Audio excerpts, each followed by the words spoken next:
Und da hat sie und Jesus für mich gebetet und dann sind viele Geister aus mir raus. Und von dem Tag an waren meine Zwangsstörungen weg. Die waren weg. Und dann fing ich an, die Bibel zu lesen. Jahrelang von Zwänge und Ängsten geplagt und dann hat Gott sein Leben verändert, hat ihn dort rausgeholt aus diesem Problem und hat dir einfach ein neues Leben gegeben. Kai, du möchtest uns heute dein Zeugnis erzählen. Du hast mir schon etwas vorher gesagt. Ich weiß noch nicht ganz viel, aber ich weiß, dass es sehr spannend ist und ich bin sehr gespannt auf dein Zeugnis. Deswegen fang einfach mal an. Ja, meinen Namen habt ihr schon gehört, Kai. Ich bin jetzt 38 Jahre alt. Ich bin jetzt das 3. Jahr mit dem Herrn unterwegs. Bevor ich mit dem Herrn unterwegs war, ja, sah mein Leben, ja, wie soll ich sagen, ja, war sehr viel zu Hause, habe sehr viel Playstation gespielt, PC gespielt, ich habe Drogen konsumiert, Gras, ich habe gekifft, ich habe Speed genommen, ja, das waren so meine Hauptdrogen. Ich habe 26 Jahre an starken Zwangsstörungen gelitten, ungefähr 26 Jahre lang. So ein Beispiel, was das so genau bedeutet, Zwangsstörungen. Wenn ich gekocht habe, habe ich den Herd angemacht und habe den Herd dann natürlich wieder ausgemacht, wenn ich fertig war. Und ich wusste, der Herd ist aus, aber ich bin 50 Mal gucken gegangen, ob der Herd wirklich aus ist. Und wenn ich das nicht tun wollte, wenn ich dagegen wehren wollte, bekam ich Schweißausbrüche, Herzrasen, Angstzustände, Zwangsgedanken, solche Gedanken wie... Das ist auch Panikattacke und so weiter. Ja, so kann man es auch sagen, ja. Okay. So eine Art. Und wenn ich so die Zwangsgedanken so kamen, wenn ich da jetzt nicht gucken gehe, dann könnte ein geliebter Mensch sterben und ich wäre daran schuld. Oh. Oder, oh, wegen mir bricht der 3. Weltkrieg aus, ich bin dann daran schuld. Ich weiß, das ist absurde Gedanken, ich wusste auch, das ist schwachsinnig. Aber innerlich baute sich dann immer so ein Druck auf. Und dann habe ich diesen Zwängen nachgegeben und der Druck ließ nach. Aber das war nicht lange. Dann kam der nächste Druck, da bin ich wieder gucken gegangen und immer wieder. Das hat ungefähr 26 Jahre lang mein Leben bestimmt. Boah, wann fing es ungefähr an? Mit welchem Alter so ungefähr? Ja, wir sind damals umgezogen. Ich glaube, ich war zwischen 8 und 10, zwischen 8 und 10 Jahre alt. Okay. Da war damals so der Krieg in Bosnien, glaube ich, war damals der Krieg. Ja. Und ich bekam auch immer Angst, dass Krieg ausbricht und sowas. Und dann fing das auch so an, ständig wirklich, ich kann mich nicht mehr daran erinnern, wie das alles so genau anfing, aber irgendwann war wirklich so mit ständig gucken, ob die Tür abgeschlossen ist. Tür runter, auf, zu, wieder abgeschlossen, aufgeschlossen, hin und her. Immer wieder auf Toilette gegangen, obwohl ich gar nicht musste. All solche Dinge und das war richtig schlimm, das war richtig... Ja, das glaube ich wohl. Schlimm, ja. Und wie schon gesagt, dann habe ich noch Drogen dazu genommen, viel Alkohol getrunken. Ich glaube, mit 13 fing ich an oder vielleicht mit 12 fing ich an, Alkohol zu trinken. Bis weit über mein 30. Lebensjahr, fast jedes Wochenende war ich betrunken. Wie kam es dazu, dass du anfingst mit solchen Alkohol und Drogen zu konsumieren? Freunde oder... Also damals war mit Alkohol, das war, ja, mit 12 haben wir alle mal so ein Bierchen getrunken oder so. Und das haben wir dann jedes Wochenende gemacht, fast jedes Wochenende. Okay. Also für mich war es, wenn ich Samstag aufgewacht bin und keinen Kater hatte, da war es ungewöhnlich. So, und Drogen kamen irgendwann dazu, Kiffen. Das fing harmlos an, was heißt harmlos ist es nie, aber es fing klein an. Dann habe ich eine Zeit lang nur noch gekifft. Und dann etwa so über meinen 30. Lebensjahr, 32., 33. Lebensjahr so, kamen dann noch andere Drogen dazu, wie Speed, Ecstasy habe ich ausprobiert, Tabletten so wie Diazepam, Koks war eine Zeit lang sehr viel. Ja, also ich persönlich würde mich als Junkie bezeichnen. Okay. Ja, und dazu noch meine Zwangsstörungen, ja, und Pornografiesucht war auch da. Mit Glauben und so, zu der Zeit hattest du eigentlich gar nichts zu tun? Überhaupt oder nichts. Gar nichts? Überhaupt nichts, ich war gar nicht gläubig. Ich habe mir immer gedacht, ja, macht was ihr wollt, lasst mich in Ruhe, aber macht alle, was ihr wollt. Ne? Genau. Das war mir egal. So, ne? Total gleichgültig, uninteressant. Wirklich uninteressant, ja. Wenn ich mal über den Tod nachgedacht habe, dann habe ich Angst bekommen. So wollte ich, höre ich auf, was ist da, was kommt da, das war so kein guter Gedanke. So, ne? Ja, und irgendwann dann bekam ich ich war die ganze Zeit arbeitslos, ich wollte auch nicht arbeiten, es war mir egal. Hartz IV und der Tag gehört dir so nach dem Motto. Ne? Ja. Okay. Und da ich ja Drogen genommen habe, habe ich schon so am 3. des Monats oder 4. des Monats kein Geld mehr gehabt. Habe mir sehr viel Geld geliehen, was man dann natürlich wieder zurückzahlen musste. Ich habe sogar, meine Mutter und meinem Bruder habe ich sogar Geld geklaut, um mir Drogen zu kaufen. Okay. Ja. Und Sachen, ich habe meine Waschmaschine verkauft, damit ich mir Drogen kaufen kann. Ich wusste, ich kann ja dann bei Mama waschen gehen, ist ja gar kein Problem, ne? Und PC verkauft, Playstation immer wieder verkauft und dann mal wieder eine neue geholt, immer solche Sachen halt, ne? Und dann war ich in einer Maßnahme, wo ich überhaupt nicht hin wollte. Ich hatte da keine Lust zu, ich wollte da nicht hin. Mich krank schreiben lassen und alles. Dann habe ich erfahren, diese Maßnahme ist nur einmal die Woche am Anfang. Und durch diese Maßnahme bekam ich, ja, als Alltagsbegleiter ist das so, hat man vorhin erzählt, dass man das machen kann und sowas. Ne? Ich habe schon ein paar Mal von dem Beruf gehört, mich aber nicht mit beschäftigt. Ja, dann sollte ich ein Praktikum machen. 2-wöchiges Praktikum zu gucken, ob ich das wirklich will. Natürlich habe ich mich gleich wieder krank schreiben lassen, ich wollte es nicht machen. Ja, klar. Und dann habe ich es doch gemacht und es hat mir gefallen, mit alten Menschen zu arbeiten, ne, im Altenheim. Ja. Ja, und dann ging das alles los. Dann kam dann die Schulung dafür und dann kam alles so ins Rollen, die Schulung und alles. Und während der Schulung habe ich dann also eine Frau kennengelernt. Und das Praktikum, das erste war, glaube ich, nur 2 Wochen. Da habe ich sie so ein bisschen kennengelernt, wusste noch gar nicht viel. Und in der Zeit, in der ich das Praktikum gemacht habe, so habe ich gar keine Drogen genommen. Das war mal so, mal Drogen, mal nicht so. Und dann dachte ich mir, ach so gut, ja, zu Weihnachten kannst du ja mal wieder kiffen, ne? Ja, aber natürlich bin ich dann wieder voll reingerutscht, voll abgerutscht und alles. Und dann war eine Zeit, dann kam meine Mutter, die wurde ins künstliche Koma gelegt. Oh. Die hat COPD, wurde ins künstliche Koma gelegt, war dann im Krankenhaus und ich habe mich dann krank schreiben lassen, weil ich nicht arbeiten wollte. Also ich konnte eigentlich gar nicht arbeiten. Ich war auf Drogen, konnte nicht arbeiten. Und ich war schon sehr, ich glaube, ich war dann ungefähr so, weiß nicht, 4, 5 oder 6 Wochen krankgeschrieben. Dann hat mich irgendwann die Frau angerufen, die diese Schulung macht zum Alltagsbegleiter. Ja. Und habe mich gefragt, ob ich das noch machen möchte. Ja, ich möchte das noch machen, auf jeden Fall. Ich habe die immer auf dem Laufenden gehalten wegen meiner Mutter. Ich habe immer Krankmeldungen eingereicht. Und so, ja, ich möchte das noch machen. Ich gehe noch einmal zum Arzt und lasse mich krank schreiben. Für eine Woche. Und dann komme ich. Und da es mit Corona anfing, kam ich gar nicht mehr beim Arzt rein. Und der hat mich gleich 2 Wochen krank geschrieben. Und einfach 2 Wochen krank geschrieben. Und dachte ich, okay, jetzt ist vorbei. Jetzt bin ich da raus aus der Schulung. Hab ihr das gesagt, aber gar nicht. Im Nachhinein habe ich später erfahren, dass Gott da schon seine Hand im Spiel hatte. Ne? Dann hätte ich nämlich diese Schulung nicht gemacht, wäre ich nicht weiter ins Praktikum gegangen, hätte diese Frau nicht weiter kennengelernt. Okay. Und dann, klar, ging alles weiter, Praktikum und alles. Ich habe dann in der Zeit auch mit den Drogen aufgehört. Einfach so, oder? Ich habe dann einfach aufgehört mit den Drogen, aber ich war noch nicht mit Gott unterwegs. Aber wie schon gesagt, ich wusste auch im Nachhinein, Gott hat mir auch da schon geholfen, das hinzubekommen. Und wie hast du es mal einfach aufgehört, oder? Ja.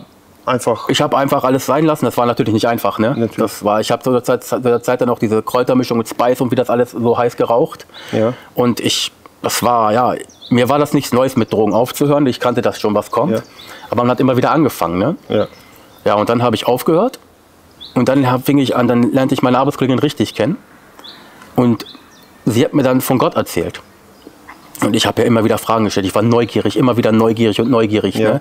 Das ist so richtig Fragen gestellt. Und war das deine erste Begegnung mit einer Person, die an Gott geglaubt hat oder die mit Gott gelebt hat? Ja, eigentlich, ja, soweit ich mich erinnern kann, ja. Okay.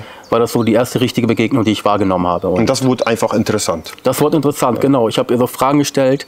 Ich muss ehrlich sagen, meine Fragen waren eher so auf den Beziehungsaspekt, so wie wirklich kein Sex vor der Ehe und auch keine Selbstbefriedigung, all solche, das, was man sie so denkt, ne? Ja. Und ja, sie hat mir das halt so alles so beantwortet, hat mir da mal so eine kleine Bibel geschenkt, Neue Testamente mit Psalmen und Sprüche, das fing ich dann auch an zu lesen. Habe das erste Evangelium durchgelesen, das Matthäus-Evangelium, kam Blätter weiter zum zweiten Evangelium und dachte mir, da steht doch genau dasselbe drin, so, ne? Und habe die Bibel wieder einfach beiseite gelegt. Ne? Mein Leben ging weiter, so Fernsehen gucken, auch noch Pornografie und alles, es ging einfach so weiter. Und irgendwann, also ich habe ihr immer wieder auch von meinem Problem erzählt. Und dann, das war im Januar, ich muss kurz überlegen, es ist jetzt 23, das müsste Januar 2020 oder 2021 gewesen sein, ich bin mir gerade nicht ganz sicher. Ja. Da hat sie mir dann von einem Traum erzählt. Ja. Hat sie mir gesagt, dass sie für mich gebetet hat und dass sie dann schlafen gegangen ist. Und hat dann geträumt, dass sie und Jesus in einem Raum waren und ich bin dort rein in diesem Raum. Es war ihnen ein Traum, ich bin dort rein in dem Raum und bin ohnmächtig geworden. Und da hat sie und Jesus für mich gebetet und dann sind viele Geister aus mir raus. Und das hat sie mir dann erzählt und von dem Tag an waren meine Zwangsstörungen weg. Die waren weg. 26 Jahre lang habe ich diese Zwangsstörungen gehabt. Es gab Zeiten in meinem Leben, da wollte ich mit dem Kopf vor die Wand laufen. Ne? Wollte ich einfach nicht mehr aufstehen. Ne? Und du wusstest von dem Traum? Ich wusste, das hat sie mir erst erzählt? Sie hat mir diesen Traum dann erzählt und da merkte ich so, meine Zwangsstörung, das ist weg. Ich hatte an dem Tag, ich merkte so, ich habe mir dann bewusst geworden, das war in meinem Alltag intrigiert schon, das gehörte einfach dazu. Boah, das ist... Und sie waren weg, die Zwangsstörungen, sie waren weg.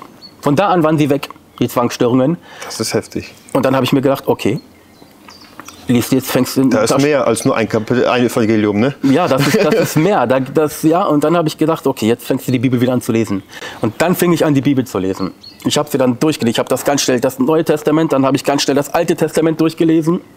Und im Februar bin ich das erste Mal mit ihr zum Gottesdienst gegangen. Und seitdem bin ich dabei. Ne? Seitdem hat Gott mich, also Gott Komplett erneuert einfach. Ja, komplett erneuert. Das fing einfach, meine Zwänge waren weg. Ich hatte keine Depression mehr. War alles komplett alle Probleme sofort weg oder gab es dann noch immer wieder Baustellen so? Also von den Zwängen, da war alles sofort weg. Ja. Ab und zu kamen dann noch mal wieder so Dinge, so guck, ob der Klodeckel wirklich unten ist, weil ich Angst hatte, dass meine Katze trinken könnte und so, oder auch der Herd wirklich aus ist. Aber bei weitem nicht so schlimm, wie es war. Bei weitem nicht, ne? Und ich würde sagen, komplett 90% waren weg so, ne? Und dann fängst du an, die Beziehung zu Gott aufbauen? Ja, ich fing dann an, in der Bibel zu lesen. Ich habe die quasi verschlungen, die Bibel. Habe ihr immer noch mehr Fragen gestellt, weil aus dem Praktikum wurde dann da habe ich einen Jahresvertrag bekommen. Ich durfte dann da arbeiten als Alltagsbegleiter. Und ich habe ihr immer wieder Fragen gestellt, bin immer wieder mit zum Gottesdienst gegangen. Ich war eigentlich vom Sonntag bis Freitag in der Kirche. Samstag war keine Kirche. So, ne? So, ich war immer unterwegs. Samstag waren wir dann mit der Jugend so unterwegs und so. Ich habe einfach durchgehend da gewesen. Fing an, Gott auch durch die Bibel und so kennenzulernen und alles. Das war der Hammer. Ich lerne Gott jetzt immer noch immer mehr kennen. Ja. Und das ist immer mehr kennen und mehr zu verstehen wahrscheinlich auch. Genau, das ist einfach der Hammer. Das Leben mit Gott ist einfach Hammer. Wie schon gesagt, meine Zwänge, sie sind weg. Ich bin davon frei. Ich bin einfach davon frei. Ich habe seitdem ich mit Drogen aufgehört habe, keine Drogen mehr angefasst. Ich trinke keinen Alkohol mehr. Pornografie, ich wusste, Pornografie ist schlecht. Das ist schlecht, sollte man die Selbstbefriedigung schlecht. Irgendwie merkt man das drin, ist schlecht, ja, ne? Ist schlecht, soll ich nicht machen. Ich habe aufgehört damit. Ja. Ich musste, klar, als ich gesagt, okay, das ist schlecht, okay, machst du noch einmal. Und dann habe ich sofort aufgehört damit. Ich habe aufgehört damit, ich habe Gott um Verzeihung gebeten. Was meinst du, hättest du vorher die Kraft gehabt, einfach so radikal aufzuhören? Nein, auf gar keinen Fall. Da war mehr hinter. Ja, ich habe das alles zu Gott zu verdanken. Gott allein hat mich von diesen Zwängen, von Drogen, Pornografiesucht, er hat mich von all diesen Dingen befreit, ja. Das ist der Hammer. Ich kannte das überhaupt nicht so. Gott war für mich fremd. Er war für mich einfach fremd. So wie jeder, klar, bis wir vielleicht mal Weihnachten in die Kirche gegangen. Ich hatte Konfirmation gemacht, das habe ich gemacht. Ja, weil dafür gibt es Geld von den Verwandten, so wenn man das macht, mache ich, ne. War der einzigste Grund dafür gewesen. Nichts mit Gott zu tun gehabt. Ich sag immer, Gott hat mich gefunden, weil Gott war ja nie verschwunden. Ne? Gott ist ja da. Ja. Ich war nicht mit Gott unterwegs, ich kannte Gott nicht und Gott wusste, wie er mich erreichen kann. Das war durch meine Arbeitskollegin. Ja. Und ja, sie hat mir auch sehr viel geholfen am Anfang. Ich hatte sehr viele Fragen, ne? Als man dann zum Glauben kam, sehr viele Fragen auch und das war richtig schön. Ja? Und das heißt, wenn man sich so quasi die Frage stellen würde, ja, wo ist Gott, dann müsste man sich eher die Frage stellen, wo bin ich? Ja. Ist irgendwo so, ne? Weil Gott ist vorhanden. Gott ist der Schöpfer der Galaxien, der Universen. Er hat das gemacht. Der Himmel, das ist sein Thron. Die Erde ist sein Kunstwerk. Komplett. Sein Kunstwerk, ja. Die Schöpfung einfach. Wie genial das einfach ist. Ja. Die Schöpfung. Das wird mir immer noch mehr bewusst, wenn man so drüber nachdenkt. Ne? Ja. Gott ist einfach wunderbar. Und das ist echt krass. Ja, Gott sei Dank. Ja, Gott hat mich da rausgeholt. Er hat mich befreit. Einfach hat mich komplett frei gemacht von dem Ganzen. Ne? Ja. Ich bin Gott einfach nur dankbar für das Ganze, ja, das ist der Hammer. Allein das, was Jesus für uns am Kreuz getan hat, das ist wow. Kai, ich gehe mal sehr stark von aus, leider ist es so, dass viele noch in Angst leben, in Panikzustände, in Zwangsstörungen. Hast du einen Rat für diese Leute? Also, seitdem ich mit Gott unterwegs bin, weiß ich, an wem ich meine Ängste abgeben kann. Ich kann mit Gott über jede Kleinigkeit in meinem Leben reden. Ich kann ihm meine Ängste bringen. Ich kann zu Gott kommen, wenn ich voller Freude bin, wenn ich voller Angst bin, wenn ich voller Trauer bin. Ich kann Gott alles erzählen. Gott hat mich gemacht. Gott kennt mich besser, als ich mich selbst kenne. Gott ist, mein Vater. Er ist mein Schöpfer und alles, was ich habe, bringe ich zu Gott, ja. Ich kann euch einfach nur sagen, kommt zu Gott. Gott kann euch Heilung schenken, ja. Gott kann euch helfen, durch jede Situation durchzugehen. Der Herr ist mein Hirte. Psalm 23 kennen auch viele Menschen, die nicht gläubig sind. Dieser Psalm ist sehr bekannt und ich kann nur sagen, das ist die Wahrheit. Die Bibel ist die Wahrheit. Die Bibel ist das lebendige Wort Gottes und ich kann euch einfach nur raten, kommt zu Gott, ruft nach Jesus und Jesus wird euch nicht rausstoßen. Gott steht dort mit offenen Armen und empfängt euch wie ein liebender Vater. Er wartet auf euch, dass ihr zu ihm kommt. Er liebt euch und Gott kann euer Leben verändern, wenn ihr es zulässt. Gott ist ein Gentleman, er zwingt euch nicht. Er wartet, bis ihr zu ihm kommt. Ich kann euch einfach nur raten, kommt zu Gott. Preis dem Herrn. Ja. Amen. Amen. Wirklich so, das können wir einfach bestätigen auf unser Leben.